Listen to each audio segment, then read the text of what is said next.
so today's video is all about how I take efficient notes in Goodnotes that are functional over aesthetic.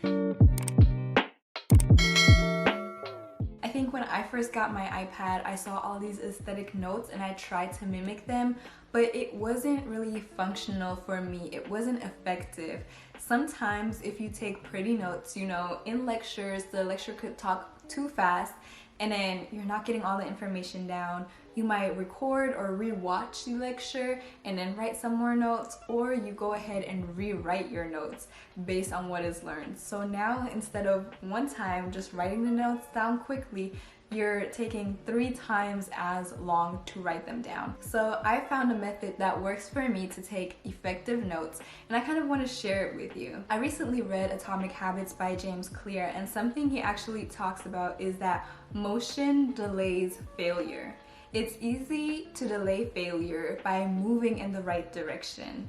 It makes you feel like you're getting something done, but you need to not just plan it, you need to implement it. So what I mean by that is that instead of being like, oh, I want to take pretty notes, oh, I want to do this, look at what's most effective, because if you keep desiring to take aesthetic notes, it could slow down your process of just taking the action and writing the notes down and getting it over with.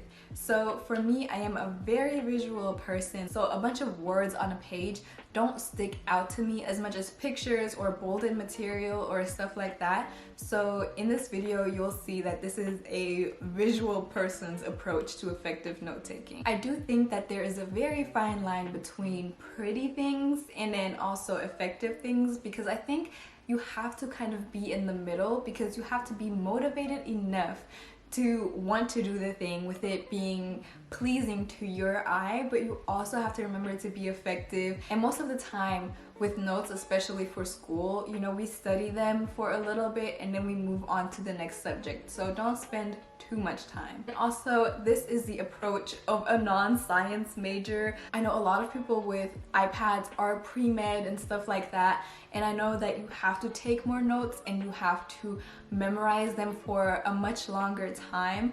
So I'm not saying that this video, this effectiveness works for everyone. It just worked for me, because when I tried to be aesthetic, it didn't work. So I was like, okay, let's bring on the functionality. So I'm gonna go ahead and show how I personally take the most effective notes to me, a visual learner, and take everything with a grain of salt, and let's go. All right, you guys, so I go ahead and start by creating a notebook for each class.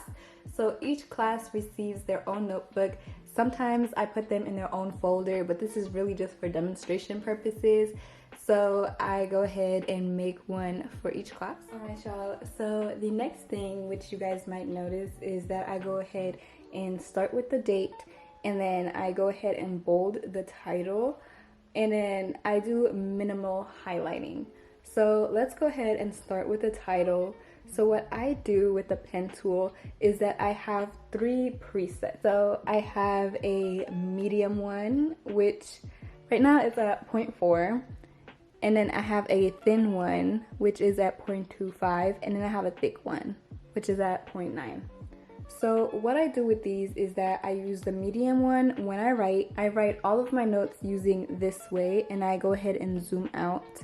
I usually write vertically, I don't like horizontal. So the medium allows me to write this way, or to just write regular and kind of zoom in. So I like to keep the medium one for when I write.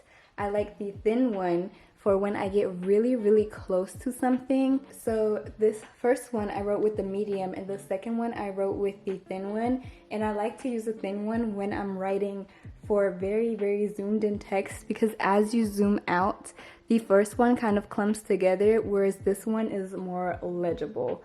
So that's why I like to keep these 2. And then this big one I like to use for titles, such as here. Every time it's a new subject, I just use the big pen to write the title.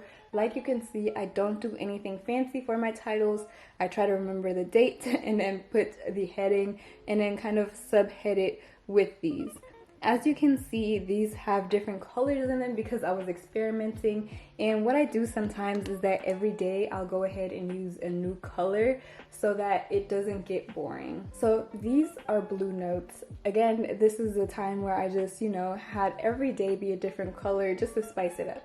However, I have found my favorite pen color, and this is something so minimal, but you can basically pick your own here, or you can go to the color wheel, pick your own, or you can enter the hex code right here. And the one that I actually love is a brown color. I added it to my presets, so you can go ahead and push custom and then push add to presets, which will make it appear here. Like you can see, there's no brown color. However, writing in brown is my favorite thing. I think maybe it is because we don't really have brown pens, and here it does. It's just softer than black, and I highly recommend you guys to try out the brown. If you do want aesthetic notes, you can kind of play with the brown and then like a peachy highlighter, and they will be very nice together. So I think it's more so about choosing colors that go together when you write, rather than trying to create these fancy titles and thinking about colors and color stories when it could really just be simple. Okay, like you can see, I have all of my notebooks in one folder.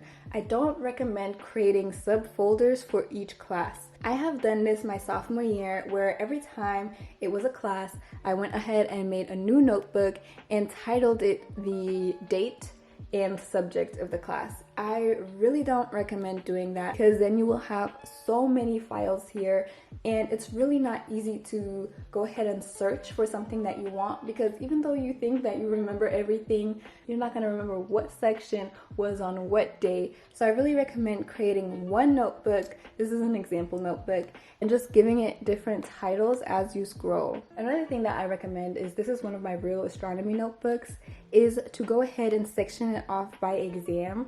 So for example, over here, you can see that I have all of this text, and then I just have this ugly page that says exam 4. Go ahead and do this between exams so that you know when to start and stop, because we think we know, okay, this day and this day is different, but this day could be for exam 3 and this one for exam 4. So make an ugly page to be efficient. Make an ugly page like this and go ahead and write which exam it is. So when you look through these, it's really easy to tell what days do I have to look at in order to know what to do for the test. Alright, so this is one of my real astronomy notes, and something that I like to do is to assign highlighters.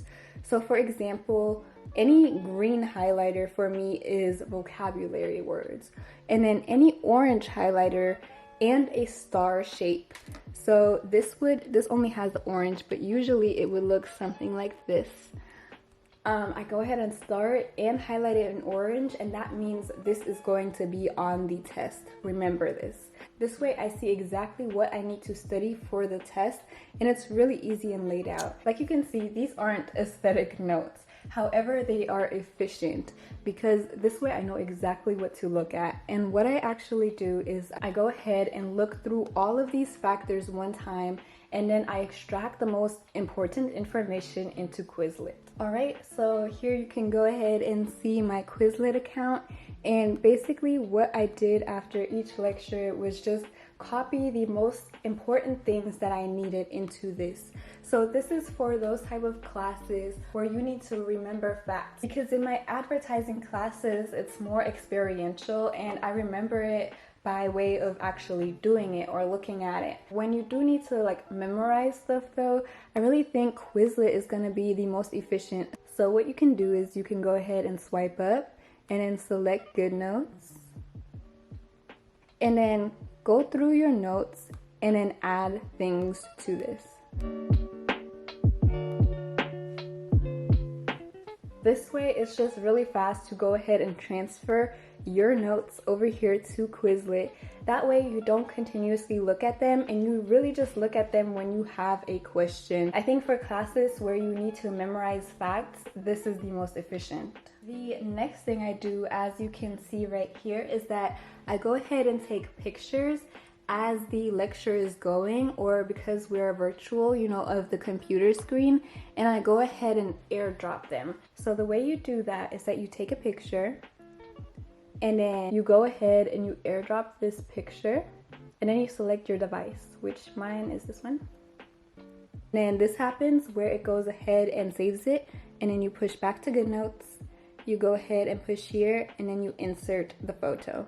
So this is kind of what I do. Instead of taking a lot of notes, I'll go ahead and take the picture, and I'm a really visual person, so this is just so much easier than writing down everything that is on a lecture. Another thing that I do, which is in my first Goodnotes video, I'll go ahead and leave that one up here or down below, is I create these PDFs. So these have all the slides from my professors, and instead of having each slide, which is super annoying because you can only look at one at a time, this way you can look at 6 at a time, and it gives you space to write. So this is kind of how I do that section, is that I go ahead and highlight anything that needs to be highlighted, and then I go ahead and write anything. Of course, you know, I would usually write more than important, but I go ahead and put my notes down here. You can put 4 on a page, which I have done more recently because I needed more space to write, or you can do 6 on a page. You can even do 9 on a page if you really just want to use it for the search function. So to further explain that, if you put 9 on a page,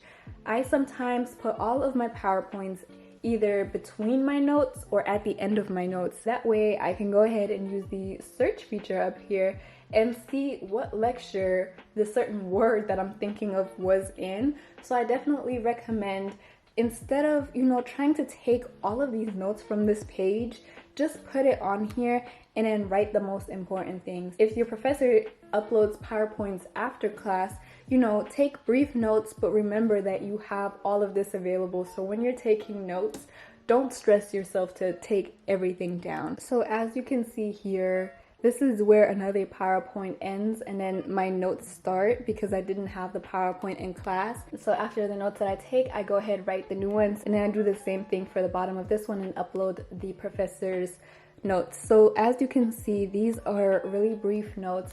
Again, I am a part of advertising, so my work is a lot more visual than, for example, like a science major who has to take a lot of notes. So take this with a grain of salt. Definitely choose your pen colors and your highlighters already. Don't really go for aesthetics. If you do use new colors, try to use a different one daily to spice it up. For the titles, just go ahead to make them bold. Include pictures into the notes so that you don't write so much, and then also include PowerPoint so that it's a lot easier, and then also set a color which will directly pin you off, as in I need to remember this for a test. So these are all of my tips and how I take my notes in Goodnotes. I know this video was a little all over the place, but if you have any more Goodnotes videos that you want to see, go ahead and let me know down below. I hope y'all enjoyed it, and let's switch the angle. I hope this approach was helpful to you guys. Again, I'm not saying that you should do it this way. I'm just saying that this is what worked for me, and maybe a few pieces that worked for me will work for you, or maybe none of them will. I just really love Goodnotes, and I found that this way has been the most efficient way for me. So I really hope you learned something. Let me know down below if this was helpful, or let me know how you take notes, and maybe we can learn something from each other. I would love that. So again, thank you so much for watching, and I'll see y'all next time. Bye y'all.